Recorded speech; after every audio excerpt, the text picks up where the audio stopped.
We would like to start today's program with a prayer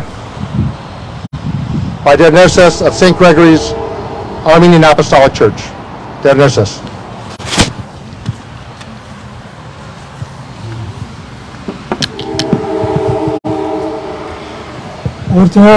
Jesus Christos, amen.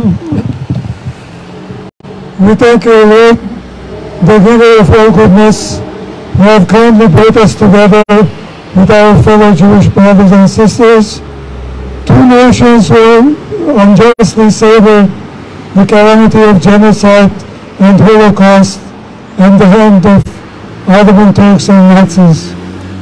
Today and every day, Lord, help us to amplify your message of peace and justice to this world, and especially to those who continue to deny a historically proven blatant act of savage and terror of Armenian genocide. Bless us and empower us every day to be your mouthpiece and broadcast your divine words, which you have spoken through Prophet Isaiah, that says, I, Jehovah, love justice, I hate the robbery with iniquity. Lord, righteousness and justice are the foundations of your throne.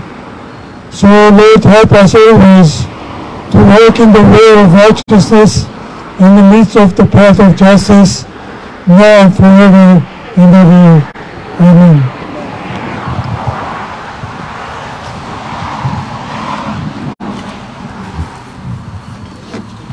Thank you, Deniers. I'm now going to invite Kurdish Americans of the Armenian National Committee of Pennsylvania, who are on the front line of this moral battle. And this is ultimately a moral battle. This is not a political issue. It's not even a historical issue. It's a question of morality. And the question is very clear. Shall we abide the return of genocide denial to the U.S. Congress? Shall genocide be a political issue? Shall it be bartered like a commodity? Or will we view it, as we must view it, as a moral imperative? No one is working harder than the Armenian community of Pennsylvania, and at the forefront of that effort is the Armenian National Committee of Pennsylvania. Let me introduce Kurdish Americans to offer her remarks. Thank you, Anna. In 2019, both chambers of the U.S. Congress, after years of being silenced by the Turkish lobby, demonstrated the dedication to human rights to properly recognize and commemorate the Armenian Genocide, a crime that resulted in the murder and forced expulsion of millions of Christian minorities from Turkey.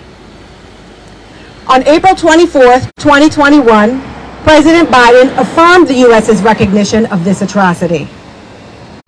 These principled stands were preceded here in our Keystone State by a proclamation issued by Governor William W. Scranton back on April 24, 1965. This recognition has been reaffirmed every year since. Recognition of this historical fact is where responsibility begins, but does not end. We must, as a nation, remain committed to preventing future genocides through recognition and condemnation of past crimes to prevent their recurrence. We must as well challenge any and every act of denial of our genocide or any other. We are here today because as American citizens and descendants of survivors of genocide, we refuse to allow a candidate to drag the U.S. Senate back into the days of denial. The sad era before the U.S. Senate voted 100-0 to recognize this crime and reject its denial. Oz's refusal to recognize this known case of genocide mirrors to the hateful campaign led by Ankara to cover up this crime, abandon its victims, and consolidate its fruits. Its purpose is to legitimize state-sponsored extermination. Denial is the final stage of all genocides, and also, sadly, the first stage of the next one, because it enables their perpetrators to escape culpability. This is what allows them to recur, and unfortunately is evident today as we see similar atrocities being committed with impunity to the Kurdish minority of Turkey, to the Armenians of Artsakh. It is not surprising that Oz lacks the conviction to serve in the U.S. Senate. He has no interest in serving the citizens of our state. His allegiance is to ultranational, radical genocide deniers. Despite being born in Cleveland, Ohio, he felt obligated to pledge his life to a foreign military, the same Turkish military that today is committing atrocities against their minority citizens, similar atrocities as those committed against our grandparents and great-grandparents. If elected to the U.S. Senate, he will be nothing more than a foreign agent for an authoritarian regime. If Oz wants to be a politician, he should do so in Turkey, not in Pennsylvania. Genocide deniers have no place in Congress. Oz himself has no credibility and has done nothing to earn our trust, just the opposite. We demand that our leaders not hide behind their empty campaign promises and empty campaign offices such as that one over there. Pennsylvania deserves better. The United States deserves better than Oz. Thank you, Lori. Thank you. There's very little I can add to what Lori said, but I'll echo her points.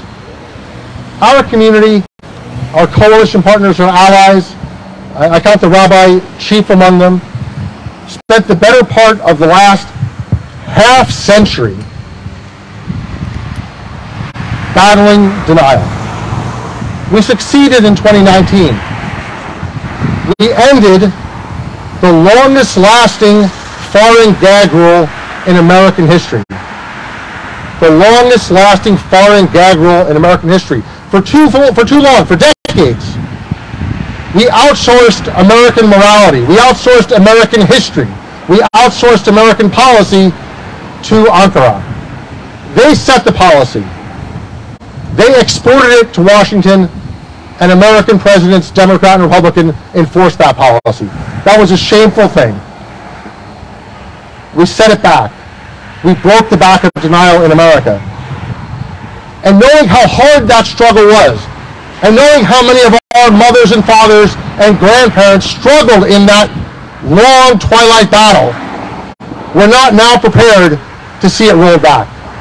We're not going to win a vote of the U.S. Senate 100-0 to see the Keystone State send a denier back into the world's greatest deliberative body. We will not allow it. We will not abide that kind of retreat. We're not going to allow it. It can't happen. The U.S. Senate deserves better. Frankly, the American people deserve better. Certainly the Armenians do, all victims of genocide. And I would argue even Turkey deserves better than to have a genocide denier represent their nation, their ethnicity in the U.S. Senate. That's a disgrace to them. It's a disgrace to, I think, all Americans. For those of you who don't know, this state has a tremendous record on this issue. Back in the era of the Armenian Genocide, the leading citizens of Pennsylvania organized and raised, in today's dollars, tens of millions of dollars to help save the victims of the Armenian Genocide. The governors of this state, the Heinz family, and other wonderful leaders of Pennsylvania were at the forefront of saving Armenian lives. We're not going to allow this state to be represented in the U.S. Senate, given that history, again, by a genocide denier. Genocide deniers have no place in the U.S. Senate, no place in the U.S. Congress. The vote in the House, 405-11. The vote in the Senate, 100-0. The vote by the White House, 1-0. We're not going to go back. We're not going back. I want to thank each and every one of you who are here. The Armenian Church has always been at the forefront of the Armenian cause and the struggle for morality on the part of our government here in the United States. We're blessed to have Harry Churkin here, who is the consul of the Republic of Armenia here in the Philadelphia area. He's a great Armenian, a long-standing leader. Many, many others who I will not take the time to name, but we have a really a great cross-section of our community and also our coalition partners, our Jewish allies, our Kurdish allies, our Greek allies, and so many others.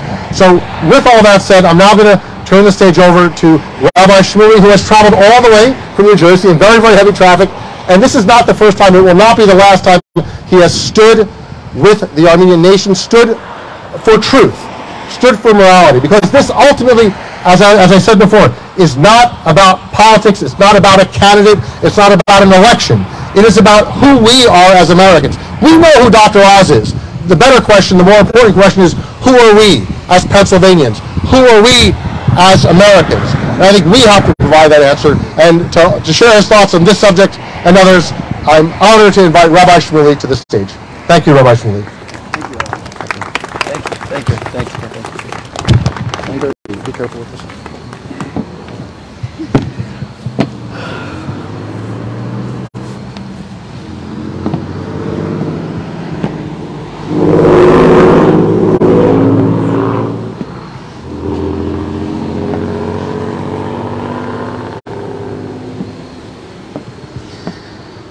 My friends, I am not an ally of the Armenian community. I am your brother. We are not allies in a cause. We are family. The Jewish community and the Armenian community not pushed together through the catastrophe of genocide, but rather affirming similar values about the prevention of genocide. We are here today, gathered on a small strip of a highway, because the blood of 1.5 million Armenians cries out from the ground, and we are their voice. We are here today because the words "never again" dare never become an empty slogan that is utterly meaningless as it happens again and again. We are here today because 6 million Jews whom the world ignored, whom the world turned away from, who America barely allowed to come in, died in part because the world never cared about what happened to Armenia. Hitler famously said in 1933, "Worry not about the outcome of sanctions and opprobrium against Germany. After all, who today speaks about Armenia?" We are here today because I am tired of the world tolerating evil. I am tired of the world turning the other cheek to mass murder. And the Armenian Genocide was the first great mass murder of modern times, and the world didn't give a damn. And what so bothers me, as an American, as a Jew, and as a rabbi, is that it still barely gives a damn. I am here because when I would walk the streets of Jerusalem, as an American Jew in my beloved Jewish homeland of Israel, I would always walk to the holy wall, the Kotel, the holiest place for prayer in Judaism. And I would walk by all of the signs in the old city of Jerusalem in the Armenian quarter. And yes, there's an Armenian quarter in the holiest Jewish city on earth. And it is plastered with the sites of the genocide. The sites where hundreds of thousands of people were marched into the desert to die of starvation. Where children were given no water and nothing to eat, mirroring what would happen to my people. 30 years later, they were put into boxcars, half of them dying before they arrived at Auschwitz, before poison gas filled their lungs in Majdanek, before they were shot in ravines in Babi Yar. I am here today because the denial of the Armenian Genocide is an American abomination.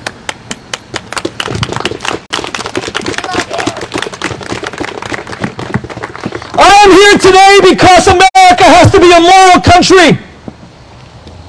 We have to remain the land of the free and the home of the brave. And there is no freedom if an American senator feels some kind of intimidation from Ankara where he cannot acknowledge a mass murder. We are not brave if we don't have the courage of our convictions to speak out, to be the voice of those who have no voice, to provide a defense to those who are defenseless. I am here today, to be honest, because I am sick and tired of murderers being absolved. There comes a time in the life of a man or a woman or a nation where they get sick to their stomach about the triumph of evil. And if Erdogan of Turkey is not evil, then the word has no meaning. Erdogan is the foremost, most vocal anti-Semite on planet Earth. He speaks about we in the Jewish community who were brutalized by Hitler, murdered by Hitler, shot by Hitler, starved by Hitler, diseased by Hitler. And Erdogan has the chutzpah, the temerity to call us Hitler. And Dr. Oz, on Erdogan's vile, disgusting, repugnant, stomach-turning anti-Semitism, Dr. Oz has met it with deafening silence. Deafening silence. Where is the condemnation? Americans are not xenophobes. I have no issue with Dr. Oz, who was my good friend of 15 years. I was in that building when he was first announcing his candidacy. I have no issue with Dr. Oz being Turkish. The Turkish Islamic people were great allies of Israel. Genocide denial has always been an issue, but they were friends of Israel until the tyrant Erdogan destroyed Turkish democracy. And now we see the result, this bigot, racist, anti-Semite who brutalized the Turkish people and denies the Armenian Genocide. And Dr. Oz has been completely silent. But I won't be silent. You can be my friend, but if you close your eyes to mass murder, then I'm sorry, conscience demands that we speak out.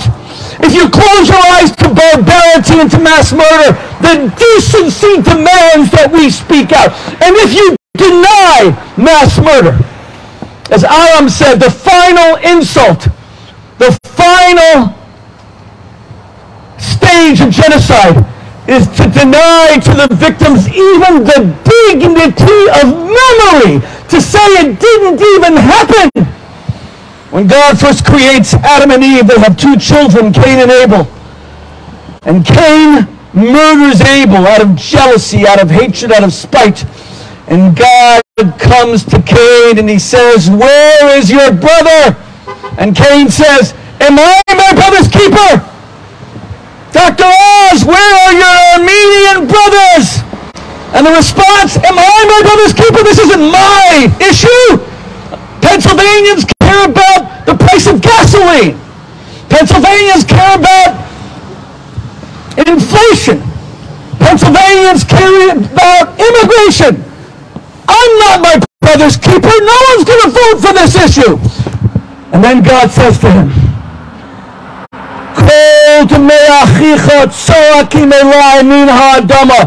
the blood of your brother cries out from the earth that has been forced to swallow the remnants of that blood. You have forced the earth to be tainted with the blood of innocent men, women, and children. And we're here to say today that when you deny genocide, you will lose votes. When you deny genocide, you will lose public support. It is a slur against Americans to say they only care about a damn price of a tank of gas. It's a slur against Americans to say we only care if we're paying 50 cents more for a crudité. We care whether people live or die. We have fought whether people live or die. That is the United States of America that I'm proud of. That is the United States of America that I stand for, not just the price of a head of lettuce or a piece of cauliflower. Whether you call it veggie tray or crudité, the voice of our brothers and sisters cries out to us from the earth. How long will the world go without recognizing the Armenian genocide? That the Armenian American community and the Armenian world community had to wait almost more than 100 years for the United States Congress, the greatest nation on earth, the original nation that fought tyranny. We fought George III because he taxed our tea. Back then, the Boston Massacre was 6 people. Who can even comprehend 1.5 million people? The fact that the Armenian community had to wait 100 years is a disgrace. And we will never go back. We will never go back. To my Jewish brothers and sisters who are watching and listening, I ask you, how would our community feel if the Armenian Americans were raising money or supporting a Holocaust denier? How would we react if the Armenians were raising money for a Holocaust denier? The answer is we would feel outrage and we would feel betrayal. And I have never, my friends, I have never aspired to perfection in my life because I'm only human. But the one thing I've aspired to as a rabbi and as a public figure is never to betray this kippah, never to betray this identity that I wear publicly. Yarmulka, Yoremalka, to fear God. God is above me at every moment. And the fastest way to betray your ideals is to forget the innocent, whose only voice is the tomb of your memory. On the final night of his life, just before he would launch the greatest rebellion against the Nazi German war machine, the father of modern Jewish military resistance, a name that's been lost to history, Mordechai Anulevich, the leader of the Warsaw Ghetto fighters. He gathered together the last 700 fighters. Everyone else had been murdered. They were shipped to Treblinka. Today we hear the word Auschwitz, Treblinka. 900,000 people murdered in a year and a half, 10,000 a day. We in the Jewish community experienced 3 9/11s a day for 4 years during the Holocaust. 10,000 people a day, gassed, shot, murdered. Mordechai Anulevich was down to 700 fighters, and it was the night of Passover at the Passover Seder. Our Christian brothers and sisters remember the Seder as Jesus' Last Supper, where he shared the wine and wafers, the matzah, the 4 cups of wine. And Mordechai Anulevich summoned his 700 last fighters, and he said to them, Moses told the Jewish people on the last day of his life that one must always choose between life and death, and always choose life. Never become a cult of death. Fight for health care. Fight for people's rights. Fight for dignity. Always choose life. But Mordechai Anulevich said that was Moses. Today I'm here to tell you that we have no such choice. Every single one of us will be dead within days. The SS, under Heinrich Himmler himself, has now sent one of their most brutal generals, Jürgen Stroop, to burn the ghetto to the ground, use artillery, and flatten it.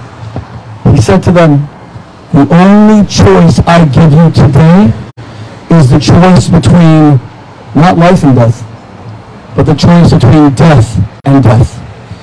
You can only choose how you will die. You will not live. There is no possibility of life. But you will either die silently or you will take some of these monsters with you. My friends, we are in the freest, strongest country on earth. No one gives us that awful choice. The choice the Armenians had of death and death.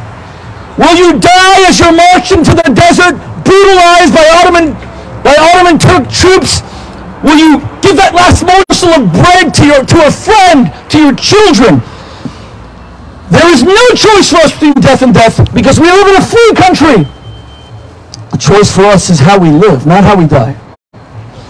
Will we live silently as genocide denial returns possibly to the halls of the United States Congress?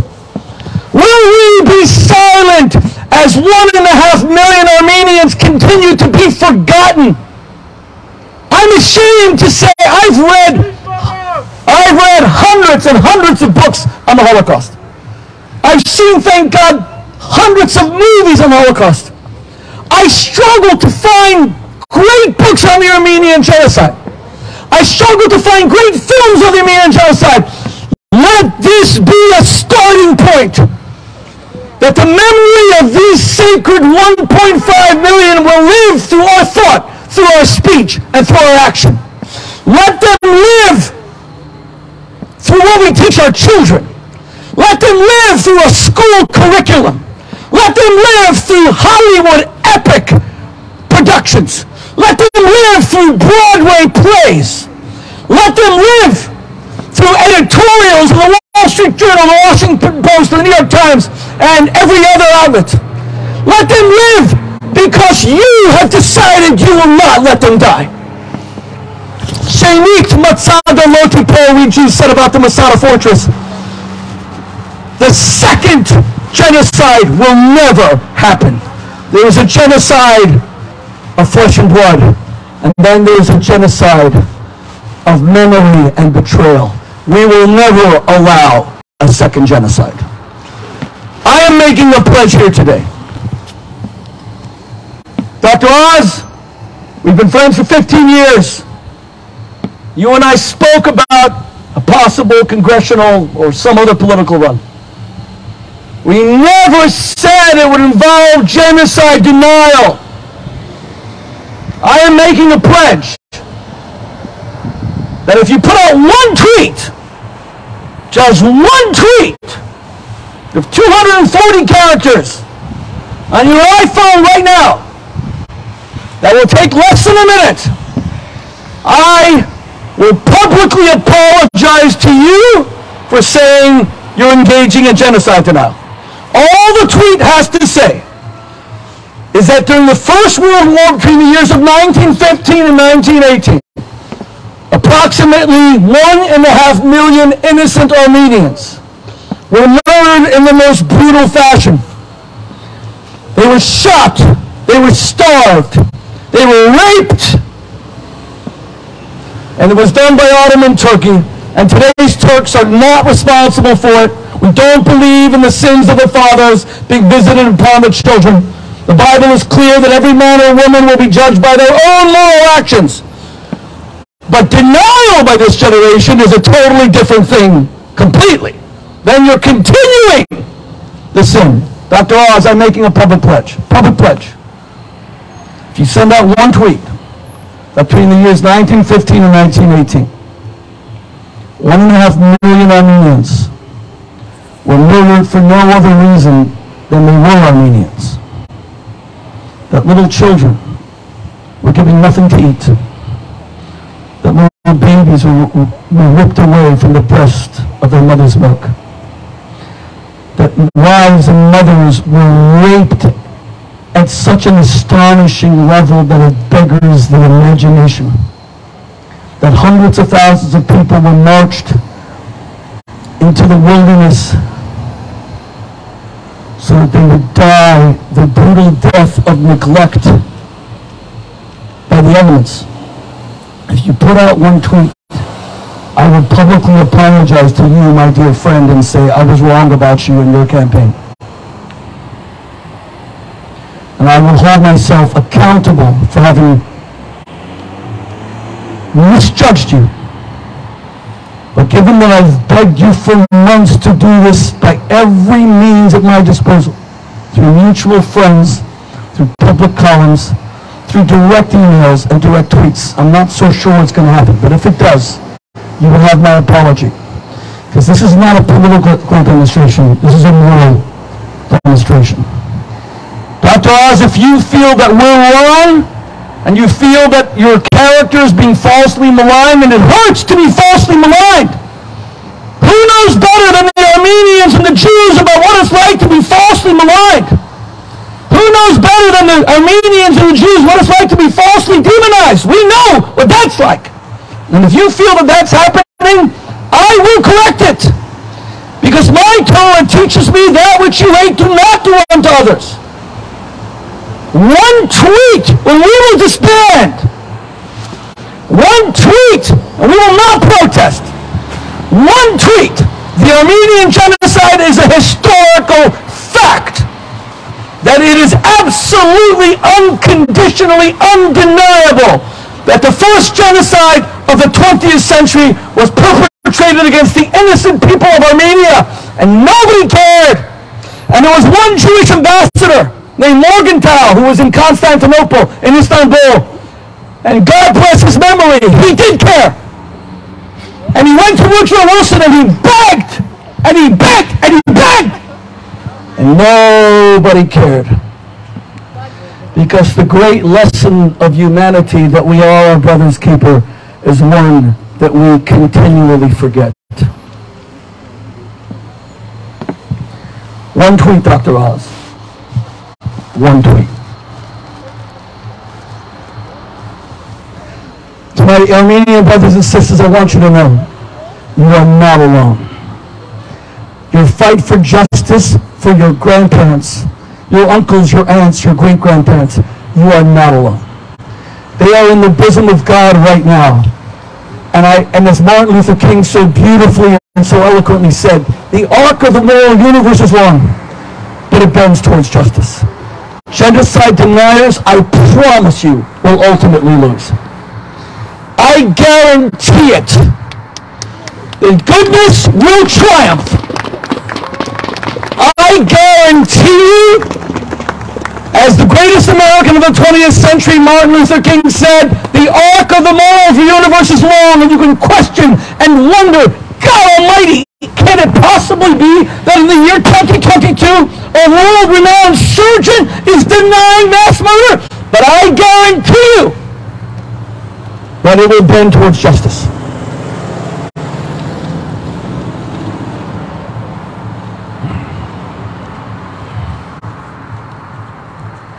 I took my children for 3 summers in a row, including David Chaim, who's here right now, my 16-year-old son. He studies in Pennsylvania. I took them for 3 summers in a row to 100 Holocaust sites in Europe. And I wrote a book about it called Holocaust Holiday, One Family's Descent into Genocide Memory Hell.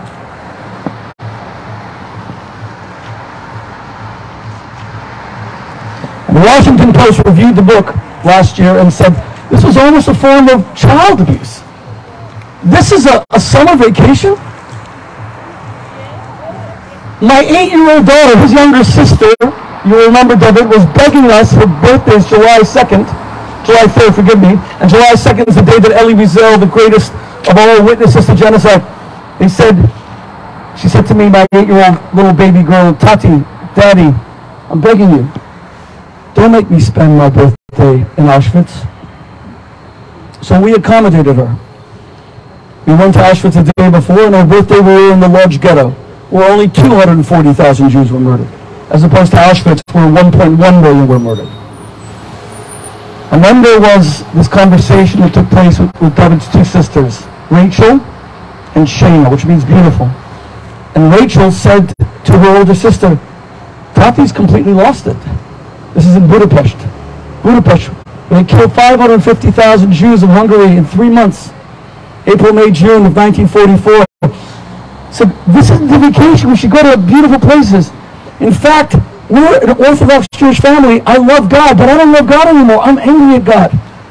Why did Tati bring us here for me to hate my religion, hate my Judaism, and to hate the Jewish God who watched all of this in silence? And my daughter said to her younger sister, we did not come here to fall in love with God.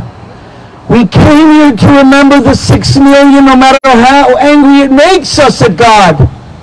Because the same God who taught us to pray 3 times a day taught us, thou shalt not murder. Thou shalt not murder. My friends, come with me. Let us create a new America. Let us create an America where when people are shot in mass murder, it's not just a news story. I was shocked. I ran as a Republican for Congress. I'm pro-Second Amendment. But the week of Uvalde, all these beautiful children, Latino-American children for the most part, were murdered, and Dr. Oz did a video the same week firing an AR-15. You're a doctor, for God's sake. You're supposed to bring about healing. Come with me. Build a new America. Not only make America great again, Democrat or Republican, make America righteous again. Make America moral again. Make America ethical again. And more than anything else, make America loving again. To stop the hatred we have for each other. And Dr. Oz can do that right now by saying, I want to be the senator of this state, and I recognize it has so many Armenian citizens, and I remember those that they lost. It has so many Jewish citizens, and I remember those that were lost. And God willing, with Allah, and I want to make a final commitment to you. Take me to Armenia. I want to see the places. I've taken my kids to Rwanda. They saw the Enterama Church, which is all skulls. David remembers it as a small boy. We went to all the killing fields of Rwanda. Teach me about the Armenian Genocide so I could be an even more passionate advocate. So I could be a more educated advocate. And that we could really be a family and brothers. For all of you who are here today who took out your time to be here, God bless you. Whether we win or lose. And I told you that justice will ultimately be victorious. Win or lose. We have won because justice won. Because the memory of the 1.5 million won. Because the hundreds of thousands of children, their memory have won. Now and forever.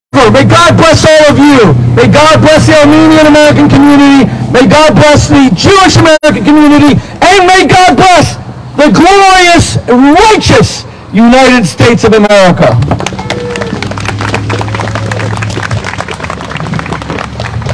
Rabbi, you are truly our brother. Thank you. And thank you all for coming today. Thank you all. There's a lot more work to be done. A lot more work to be done. We'll be in touch with you in the hours and days and weeks to come. So thank you all for being here. Thank you.